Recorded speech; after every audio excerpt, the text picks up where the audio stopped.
Ufaransa Meteo France kikaba cyatangaje ko ibintu bishobora kurushaho kuba bibi mu minsi iri imbere kuko ngo imvura ishobora gukomeza kwiyongera.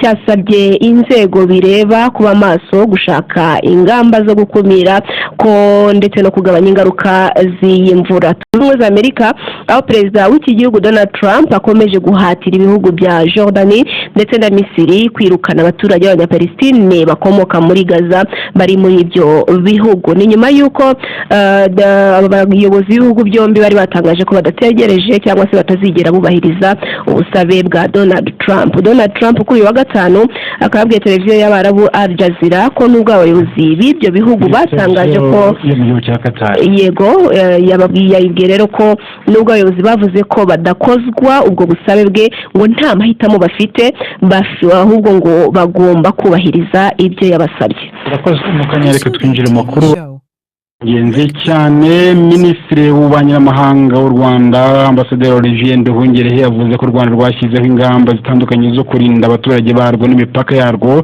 kuko ngo hari ibigaragaza ko umutekano wabo ushobora guhungabanywa biturutse kuri Repubulika Demokarasi ya Kongo.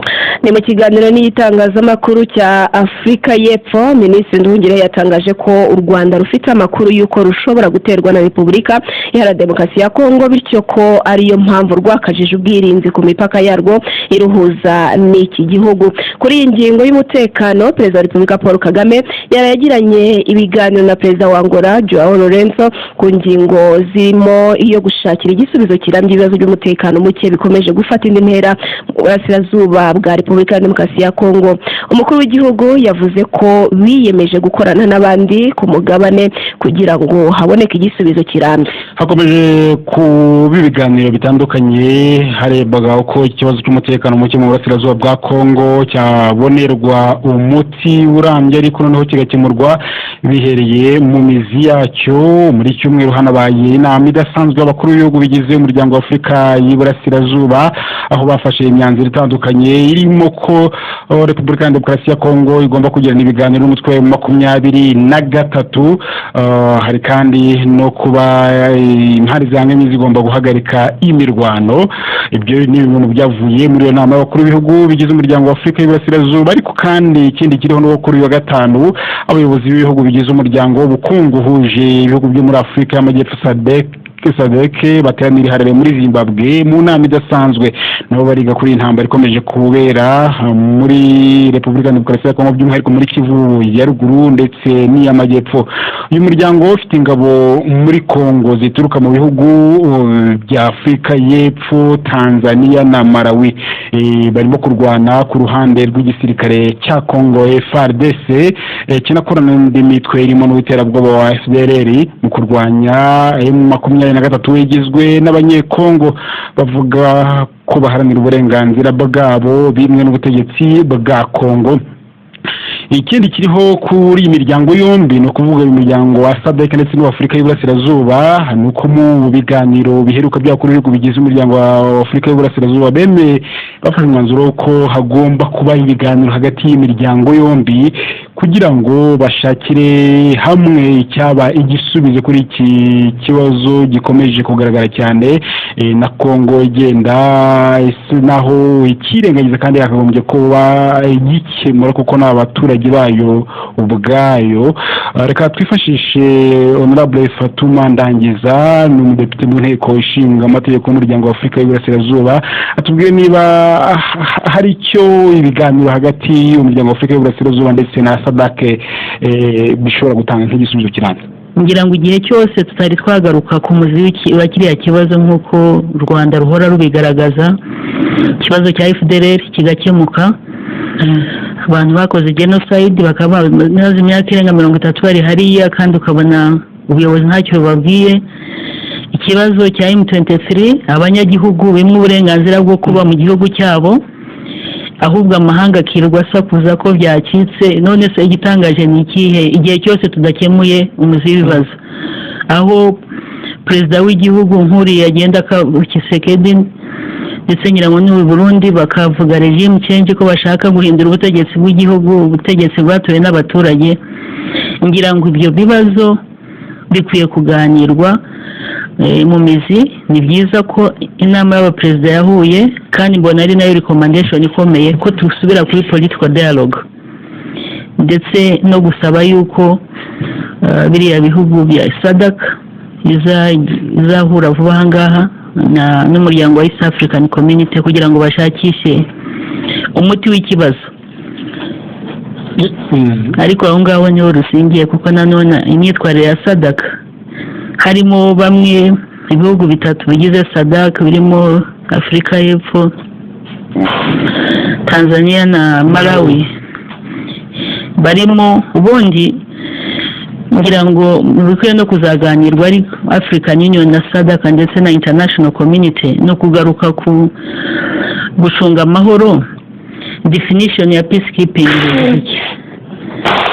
iyo ufata MONUSCO ikwiye kubirinda amahoro ikaba yarivanze muri iriya ntambara ifatanya na leta ya Congo, igafatanya n'interahamwe, igafatanya n'abacyancuro. SADC nawe yaje igomba ko iyo ariko yaje ifite misiyo isobanutse yo kuza gufasha Kisekedi gukomeza gutera akavuyo mu gihugu cye. Ngira ngo icyo kibazo nacyo wenda African Union ikwiye gufasha kugira ngo basobanure ese peacekeepers bivuze iki. Hariho definition naho ubundi nakavuyo.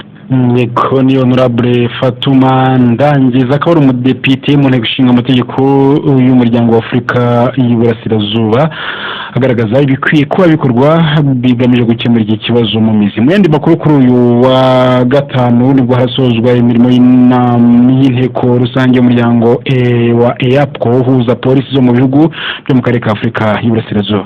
Ni inama yatangiye ku wa gatatu w'iki cyumweru, aho uretse inzego zihagarariye polisi mu bihugu 14 binyamuryango, iyi nteko rusange yanatumiwemo inzego zifite aho zihuriye n'umutekano n'iyubahirizwa ry'amategeko nk'urwego rw'igihugu rw'ubugenzacyaha RIB, urwego rw'igihugu rw'amagororero RCS, polisi mpuzamahanga Interpol n'urwego rw'igihugu rushinzwe umutekano. Imirimo y'iyi nama yafunguwe ku mugaragaro ku wa gatatu w'iki cyumweru nk'uko twari tubikomojeho. Icyakora na mbere yaho hari inama zari zabanje zishamikiyeho zirimo yahuje komite zishinzwe kurwanya ihohoterwa rikorerwa abana n'abagore, komite ishinzwe kurwanya iterabwoba, ibyaha by'ikoranabuhanga rishinzwe amahugurwa, ubugenzacyaha, amategeko, uburinganire n'umutekano ku byaha by'ikoranabuhanga.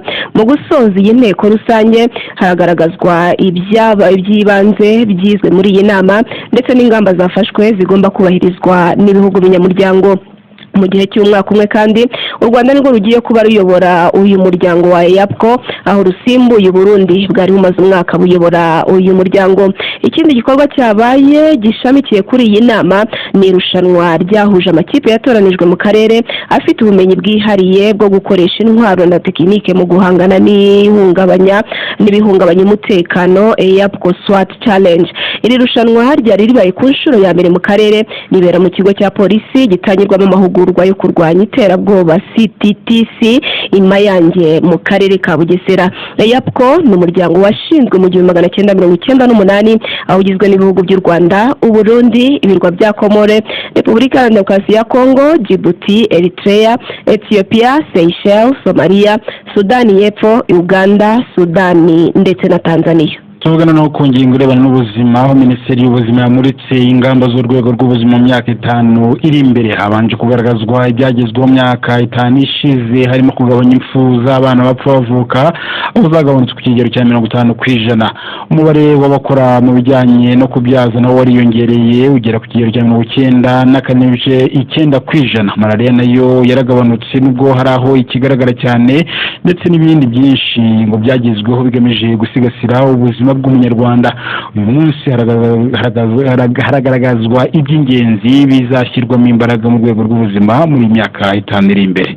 Naho ibitaro bya Gihundwe mu karere ka Rusizi birasaba abaturage gukaza ingamba zo kwirinda indwara ya malaria, kuko muri iki gihe ikomeje kwiyongera ku muvuduko uri hejuru. Mu mezi 3 ashize ibi bitaro bimaze kwakira abarwaye malaria bagera kuri 612. Jean Marie Vianney Nshimiyimana arakomeza.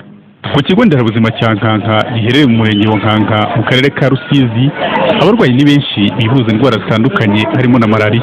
Abo tuhasanze bahamya ko indwara ya malaria ikomeje kwiyongera aho batuye. Malaria yariyongereye, ntabwo ikimenyimenya bifite umwana urwaye.